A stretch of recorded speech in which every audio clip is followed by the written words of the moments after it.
Hi, my friends. My name is John, and I'm a recovered alcoholic and drug addict. It's great to be here with you today, trying to come up with a topic for today. I chose Garbage Day. Everybody is familiar here in Canada with Garbage Day. I remember the luxury not even that long ago where we had Garbage Day every week. Every week you could throw your 1 bag, 2 bags, 10 bags, whatever it is, not here to judge, but we could throw it out every week. And then they changed the law that we could only throw out our garbage, or it would only be collected once every 2 weeks. And thank goodness for us, we don't have that much garbage in our house. We don't produce a ton of waste, but there are people, I bet, with 4 or 5 kids that, man, they have loads of garbage. And so now we got to wait those 2 weeks. I'm pretty sure we're all used to it. But here's where you get confusion. So if our garbage day is on a Friday, I have to throw it out Thursday evening at nighttime, because they come pretty early in the morning and I'm in my morning routine and we're probably one of the first hits. So they come pretty early. So if I don't get it up, it kind of messes with my routine. I don't like looking like a crazy garbage dude. You know, I don't want to be that guy. Like, oh, there's John in his house coat running out because he didn't prepare the day before. Oh my goodness. I like to get my garbage out the night before, a little calmer, whatever. So if you miss a garbage day, that means you have garbage accumulating for the skunks, raccoons, and other critters for now a month. And I don't care who you are, if you're waiting around for garbage for a month, you have quite a bit of garbage now. So you don't really want to miss garbage day. When we have a holiday, our garbage day, I understand that I'm putting too much detail into this garbage day because this isn't really the point, but I'm here now. So if we have a holiday, we miss Friday and it gets pushed to Saturday. So I did not put out the garbage one Saturday, Friday night. This was a couple months ago, last summer even.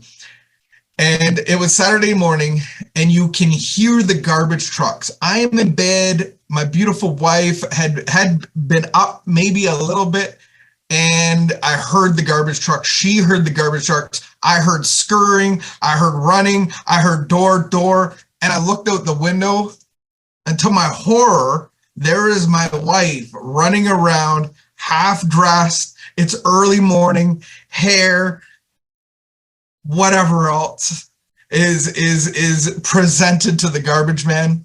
And she gets the garbage out, and I'm upstairs looking out the window, and I'm like, I feel horrible, but I'm giggling at the same time because it's kind of funny, because we do not want to miss garbage day. We want to get the garbage out because it's like we don't have anywhere to put it. And then sometimes if we miss, it goes up our road and then down another road, and then we can actually miss garbage day and put it right across the street from our neighbors, and it'll circle back and get it. We have done all of those things. Garbage is important to be rid of. It's the same in my heart. Too much garbage is going to amass a lot of wildlife, a lot of things that I don't want, a lot of rot, a lot of flies and maggots and all that stuff. And that's really what I want to talk about, is getting rid of the garbage. And so on page 62 of the big books of Alcoholics Anonymous, it talks about this concept, what must I be rid of? And it talks about, above everything, we, children of God, and I'm taking some liberties, must be rid of this selfishness. We must, or it kills us. And God makes that possible. And there seems no way of entirely getting rid of self without his aid. So it's a specific kind of selfishness. There's selfishness of, I kind of take care of myself on the barbecue, and I do the barbecuing. And there are some times where there's just a bigger, juicier steak. And I'm just here to admit that sometimes, okay, 95% of the time I will take that steak.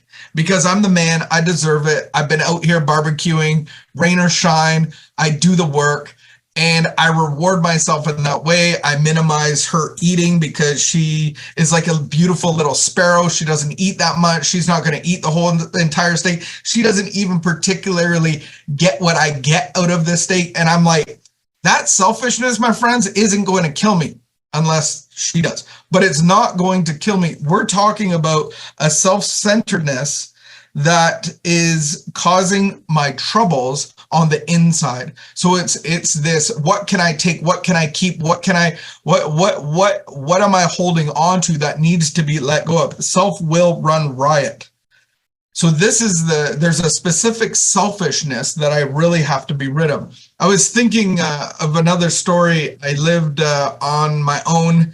I was a bachelor and I had a little mini bar fridge. And in my bachelor apartment, I would have very sparse amounts of food. My mom would bring one of those chickens over that's pre-cooked. I would have Hungry Man meals.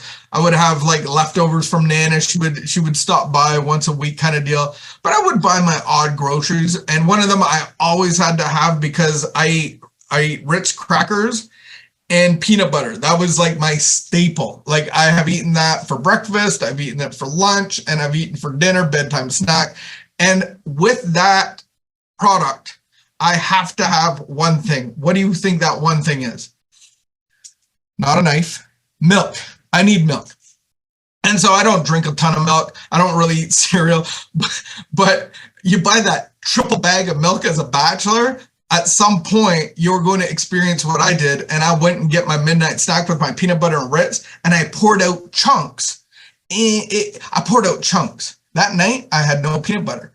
But what I did do is put that milk back in the fridge. And isn't that crazy? Isn't that what I do, this selfishness and self-centeredness? It doesn't work in this scenario, but I put it back in the fridge of my heart just to make it look like there's stuff in the fridge, just to make it look like I'm not in poverty. I have some things in my fridge. I make the fridge look full. By putting these things back that don't really work in certain scenarios, I'm going to use it again. I'm going to use it on somebody else. This is what I'm talking about, this selfish and self-centeredness that actually is repugnant, has a bad smell, that is rotten, that I try to give away to other people. So it's all built by expectation and motive and conditions on the world around me. That's the selfishness that I'm talking about that I need to be rid of. So what age did I cover up my bad? And if you just think right now, what's the earliest memory that you have had that you tried to cover up your bad? I remember at whatever age I peed in the middle of the night. Like I peed my bed. And I don't know how old I was. I was obviously really young, and I felt so guilty and shameful of it. I ran and hid, and I remember taking my bedding off and I hid it. Like no one will catch me. And it's like, obviously as a 5-year-old, like, yeah, I don't know how magically the bed will get made. I don't know. But I felt this guilt and shame that I did something that I shouldn't have done. And then I remember another example. I was testing out a shield, like one of those, we made shields with our family emblem on it. And I made this beautiful wooden, I think it was a cardboard shield, but we had taken a lot of time, and I got my brother as the guinea pig to test out the shield. Now we want the flames of the enemy, we want the rocks of Satan to never penetrate this shield. And so I said, Steve, get curled up in a little ball and use the shield, and I'm going to whip marbles at you. And we'll see if this shield does what it says it's going to do, because this shield is very important. It's got to defend ourselves. And so the placement that I had put him in was on the front of the house, by the front of the house, and we had this massive pane window, like the whole front of the house was a window. And so I wound up, and my first marble, and I didn't even think that I would miss the shield, but I missed the shield. And that's why I never made it in the big leagues as a pitcher, but I missed the shield. And to my horror, it cracked the window. This isn't a little window. This window goes like, this is the front of the house. And there was a crack in the side, and I was like, I felt like I just needed to time warp away. I had so much guilt and shame within me, and I just I didn't want to be there. I didn't even want to tell my parents, but I had to break the news. And I said, Mom and Dad, I put a little crack in the window. Unfortunately, by the time that we came to inspect the window, the little marble had spider webbed the 8 feet of the window. Like, it was all over the place. And it was actually causing it was a hazard. It could really hurt somebody. But I tried to minimize it. I tried to explain it. I had such a sense of guilt. And if we don't deal with these little cracks in our foundation, we're actually going to cause a lot of damage. We actually can't repair it. We have to get rid of it. We actually have to start all over again. And so many times we like to recycle. We like to renovate. But this isn't about this. We can't take this window up. We can't we have to just take it out, and we have to call a professional. So if I have to be rid of something, I have to come into the understanding that it is harmful to those around me. It's harmful to myself, that it doesn't have any resale value, and that I actually have to maybe put a caution or a warning and take some time to actually bring in a professional and get this redone. But I can't just keep living with this window, or I can't just keep living with this milk in my fridge. I can't just keep piling up the garbage, because the result of that is this bad feeling inside of me, this insecurity, this guilt and shame, this self-pity, all of these things. And I'm trying to cover it all up to the world around me. Unfortunately, the world around me can see it all. Unless they don't, and I enter into these codependent relationships because they need my garbage and I need them to love my garbage. And it's all because I have an amount of pride that doesn't let me see it, and that keeps me in this condition that I continue to grow in. I don't just stop at a little chip in my window.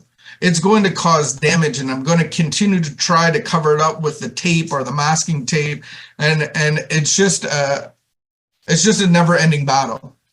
So in the Bible, Paul talks about this concept in Romans 7:18, that there is he says there's nothing good in me.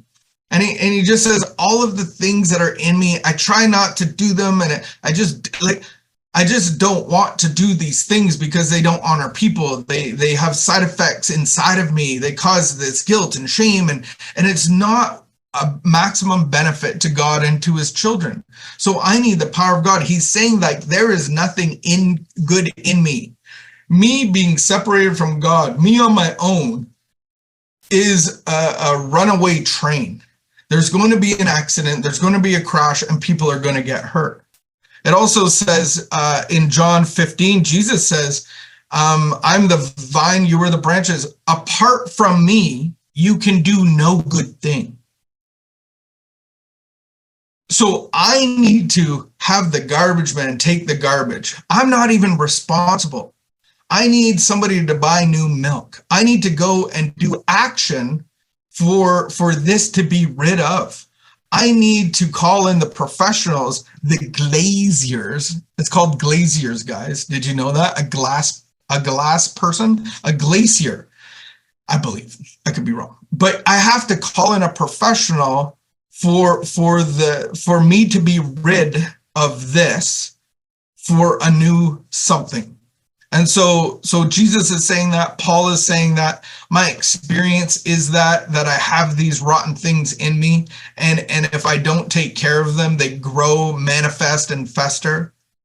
And so I have to come into this realization. I have to eventually see that the things that I go to, whether it's relationship or pornography or alcohol or drugs or food or fill in the blank, that those are just symptoms of this garbage pile within me. I have to decide that I want a new life, that I want new principles, that I want new values, that I want new um, morals, and I want to have a new life. Like I want to be rid of this stuff inside of me. So how do I do this? I start to realize how I show up in life are where my difficulties are. And I'm showing up with this garbage pile inside of me. So I have to decide that I want to be rid of it, and I have to invite the employer. I have to invite the employment to be rid of it. And so on page 164, we kind of see this concept again. Though the decision was vital and a crucial step, so that's making a decision that I really want to change, that I'm just sick of this garbage coming out of me, and I just can't get rid of it, and I feel like I'm sinking every day worse and worse and worse, and I need more and more of this, and I just feel like I'm out on the middle of an ocean in the middle of a storm with zero engines, zero direction, and I'm getting tossed and turned, and it's only a matter of time. Fill in the blank. This is a vital and crucial step. So that decision is vital and crucial, but it could have little permanent effect unless at once followed by a strenuous effort to face and to be rid of the things in ourselves which had been blocking us. We had to get down to the causes and conditions. And so this is where we go into this inventory that many of you are familiar with. If you have done LifeLab or any of the 12-step programs and fellowships, you would be used to this concept and how to put this stuff on paper. And that's what we're looking for. We have fact finding, and that's where I need the professional to actually see the facts that I don't see. And then I get to actually face those facts. And so I get to see the truth about what's in me. I get to lay it out all on the table, and I picture an iceberg, and I have to admit that there's an iceberg in my life. I have to admit that there's an iceberg blocking my travel. I have to come into the realization that this iceberg is taking up room and I can't get around it. I can't get through it. And it's hopeless to continue to try because there's ice wedges everywhere and I just can't go where I need to go. And so when I look at this inventory process, the tip of that iceberg, what I get to see is this resentment, these resentments. And the only reason I have a resentment is really that people have hurt me, threatened me, take advantage of me. They have challenged me. They have hurt me in ways that they see me differently than I need to be seen. So a part of me, a part of my ego has been threatened and harmed. So this is the garbage inside of me, my old self, that is still reacting to what other people are doing and causing me, what's interfering with my life, what's frustrating me. And so I get to put this all on paper, but at the bottom underneath, and if you've ever seen a picture of an iceberg, the tip of it is, there are some icebergs that I've seen that are like islands. Seals are living on it. There's like an ecosystem on it, and it's massive, but it pales in comparison. It's like 9/10 of the mass is below what you can actually see. And it's actually beautiful down below. But this is what we got to get to, is the down below stuff. And so we have this filtration system where we look at resentments, we see where this has affected us and why, with the beliefs and expectations that I have on the world around me, with the conditions that I set to male and female, and to what I believe should happen or want to happen, and then just like how I really want to be seen, like what's my reputation. And if you don't see me like this, then it actually hurts who I am. And this is what I got to be rid of. I got to be rid of this self. And so what I want to boil it down to is, in the big book, it talks about the fear is the corrosive red thread shot through the very fabric of my existence. We're all born into fear. We're born separated from God's love, where God's perfect love is. It casts out fear. So I have this fear inside of me. This is what I got to get down to, is the cause and condition of what I and how I've become who I am, that is easily threatened, harmed, interfered with, frustrated, hurt by the world around me. So I have to filter down into what this fear is, because fear puts me in motion. It's not necessarily an emotion. It puts me into motion like a slave. This fear inside of me that I don't even know that's there, the cracked window, the garbage pile that keeps building up, the milk that's there, all of this is in me to make me look full, to give a presentation. But this is what I got to get down to the cause and effect of it, of what's running my life. I'm being driven by the slave master of fear. And so I have to get to the bottom of the iceberg. And I actually get to put it on the altar of my heart. I have to identify it. I have to come into consent with God's love. I have to put it all on paper, tag it, label it, and put it out on the curb. And hopefully the garbage man will come. But I got to get it all out. And I just want to close with this statement. How much of me can I give God? Because the amount of me that I can give God is the amount of God that I can have. And the amount of God that I have is what I actually get to give away. And that is pleasing, and that grows, and that encourages each other, that's helpful to each other, that detaches in love and not anxiety and stress and fear and resentment and anger. And I get to give away what God's given to me, because it starts to add up inside of me. And all of a sudden, I don't have a cracked window and hundreds of garbage bags and rotten milk in the fridge. I have a whole new dwelling place based on the foundation of his love, not the foundation of fear. And now, as I have this dwelling place, it's a refuge for others, because God's going to give me his promises that he will care for me, that he will defend me, that he will encourage me, that he will lift up my spirit, that he won't cause me to be weary or stressed out or any of the things that weigh me down, because yoked to him, his burden is light and his load is easy. And if I pursue God as my relationship, all of my other relationships become all in line, or some of them go away, because they're looking for a garbage pile. So their garbage pile smells good. So how do I continue to work in this? Because we're all going to get garbage. We're all going to crack some windows by accident. Well, I rest on God and not rest on my laurels.